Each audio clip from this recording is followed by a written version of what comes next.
নমস্কার বন্ধুরা, আজ জ্যৈষ্ঠ মাসের দ্বিতীয় মঙ্গলবার 11 জ্যৈষ্ঠ 26শে মে। আজকের দিনে আপনারা প্রত্যেকে অবশ্যই জ্যৈষ্ঠ মাসের মঙ্গলচণ্ডী ব্রত পালন করবেন। আর যারা ব্রত পালন করছেন স্বামী সন্তানের মঙ্গল কামনায় সংসারে সুখ শান্তি বজায় রাখতে অবশ্যই একটি বার হলেও শ্রবণ করুন ব্রত মাহাত্ম্য কথা। আজকের ভিডিওতে আমি লিখিত ব্রত কথা দিচ্ছি, সেই ব্রত কথা দেখে দেখে আপনারা পাঠ করতে পারেন অথবা এই ব্রত কথা শ্রবণ করলেও হবে। এছাড়াও আপনারা যেহেতু জিজ্ঞাসা করেছেন যে মল মাসে পুজো করা যাবে কি, কেন এই মল মাস থাকা সত্ত্বেও জ্যৈষ্ঠ মাসের মঙ্গলবার বা মঙ্গলচণ্ডী ব্রত পালন করা যাবে, সেই সমস্ত তথ্য রয়েছে আজকের ভিডিওতে।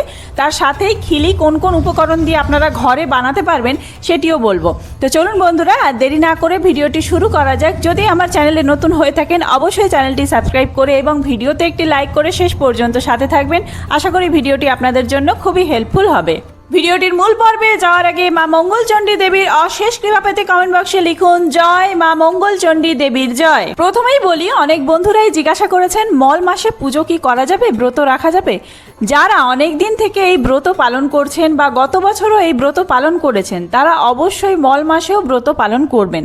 কিন্তু যারা নতুনভাবে এই বছর এই ব্রত শুরু করতে যাচ্ছেন তারা অবশ্যই মল মাসে শুরু করবেন না, কারণ এই ব্রতটি একটি অত্যন্ত শুভ ব্রত।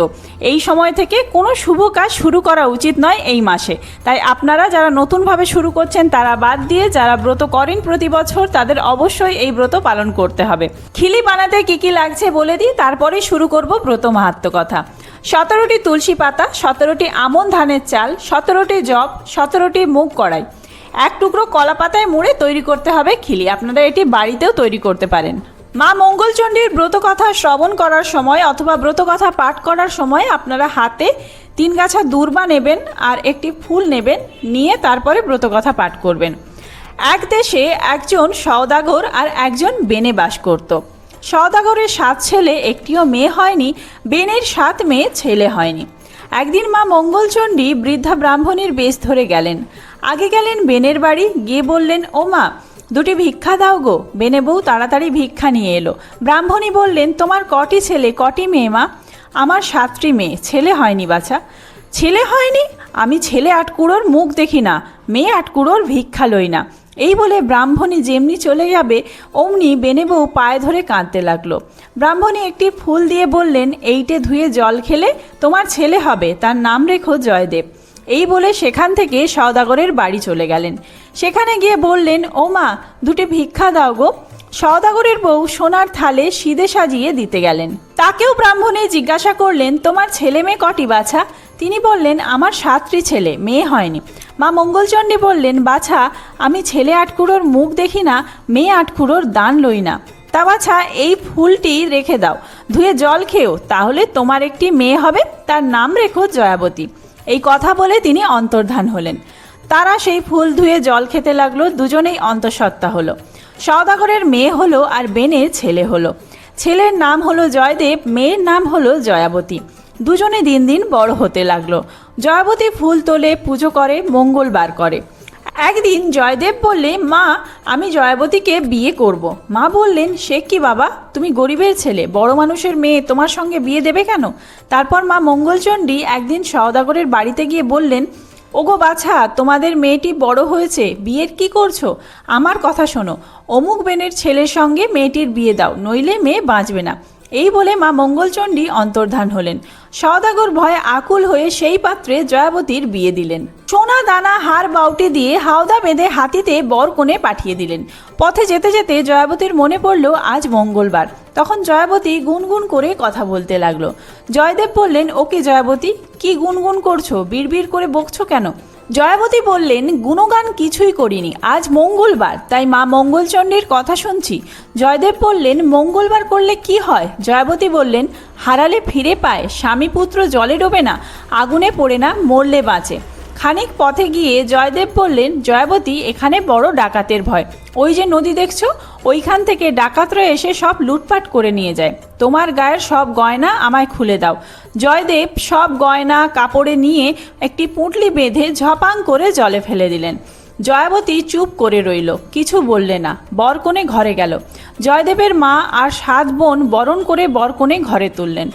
পাড়ার সব মেয়েরা বউ দেখতে এলো। যে দেখে সেই নিন্দে করে, বলে ও মা, বড় মানুষের মেয়ে যে গো, গায়ে একটু রাংরতি দেয়নি, একখানি ভালো কাপড় পর্যন্ত দেয়নি। বেনেগিন্নি বললেন, চুপ করো বোন, কিছু বলো না, আমার যেমন বরাত। আজ বউ ভাত হবে। মা মঙ্গলচণ্ডী দেশের সব মাছ হরণ করলেন, কোথাও মাছ পাওয়া গেল না। 7খানা গাঁয়ের বেনে কুটুম খেতে বলা হয়েছে, কি হবে তাহলে?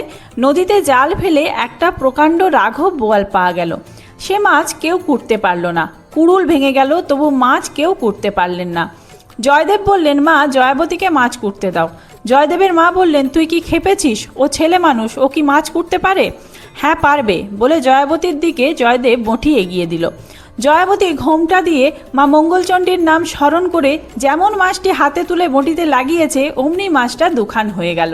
মাছের পেটের ভেতর থেকে জয়াবতীর সেই গয়নার পুঁটলি জয়াবতীর কোলের কাছে পড়ে গেল। জয়াবতী মাছ ফেলে রেখে পুঁটলিটি নিয়ে চলে গেল। খানিক পরে ভালো কাপড় পরে সঙ্গে হিরে জড়োয়ার গয়না পরে ঝমঝম করে বাইরে এসে মাছ কুটতে বসলো। সবাই অবাক হয়ে চেয়ে রইল। জয়দেব হাসতে লাগলো। তারপর সকলে ভেবে অস্থির, এত লোকের রান্না কে রাঁধবে? জয়দেব বললে, কেন, জয়াবতী রাঁধবে। জয়াবতী মাথা নেড়ে স্বীকার করলেন। মা মঙ্গলচণ্ডীকে স্মরণ করে রান্নাঘরে যেতেই এক দণ্ডের মধ্যে 500 লোকের রান্না হয়ে গেল। লোকজন সব খেয়ে বলতে লাগলো, এমন খাওয়া আমরা কখনো খাইনি, কি চমৎকার রান্না, বলে ধন্যি ধন্যি করে চলে গেল। সময় অতিবাহিত হলে জয়দেব ও জয়াবতীর একটি পুত্র সন্তান হয়। জয়াবতী কাজে গেলে জয়দেব নিজের ছেলেকে তুলে কুমোরের পুয়ানে ফেলে দেয়। মা মঙ্গলচণ্ডী সেখান থেকে সেই শিশুকে তুলে জয়াবতীর কোলে ফিরিয়ে দেন। এরপরও জয়দেব নিজের সন্তানকে পুকুরের সিঁড়ির তলায় পুঁতে দেয়। দেবী পুনরায় সেই শিশুপুত্রকে বাঁচিয়ে তার মায়ের কোলে ফিরিয়ে দেয়। একদিন জয়াবতী ছেলেকে শুইয়ে কাজ করতে যায়, এমন সময় একটি কাটারি নিয়ে ছেলেকে কেটে ফেলতে উদ্যত হয় জয়দেব। তখন জয়াবতী ছুটে এসে চেঁচিয়ে বলে, তোমার এখনও বিশ্বাস হলো না? জয়দেব তখন হাত থেকে কাটারি ফেলে বললেন, এবার বিশ্বাস হয়েছে। এরপর তাদের আরও অনেক ছেলে মেয়ে হয়। জয়দেব ও জয়াবতী সুখে সংসার করতে থাকে। নিজের সমস্ত ছেলে মেয়েদের এই ব্রত কথা প্রচার করতে বললেন তারা। এইভাবে ধীরে ধীরে জয় মঙ্গলচণ্ডীর ব্রতকথা প্রচলিত হয়। তো বন্ধুরা, এই ব্রতকথা পাঠ করা বা শ্রবণ করা শেষ হলে তারপরে আপনারা হাতে যে দূর্বা আর ফুল রয়েছে সেটি জয় মা মঙ্গলচণ্ডী দেবীর জয় বলে মঙ্গলচণ্ডীর ঘটে অর্পণ করবেন এবং মনস্কামনা জানাবেন। এরপরে আপনারা খিলি খাবেন এবং জল গ্রহণ করবেন। এই মঙ্গলচণ্ডী পুজো বিষয়ে ডিটেলসে যদি কোনো ভিডিও দেখতে চান, কিভাবে পুজো করবেন, কি কি উপকরণ লাগবে, কি খাবেন, সমস্ত ডিটেলসে ভিডিও রয়েছে আমার চ্যানেলে, সেটি গিয়ে চাইলে আপনারা দেখতে পারেন। খুব তাড়াতাড়ি নতুন কোনো ভিডিও নিয়ে আসছি। সবাই সুস্থ থাকবেন, ভালো থাকবেন, ধন্যবাদ।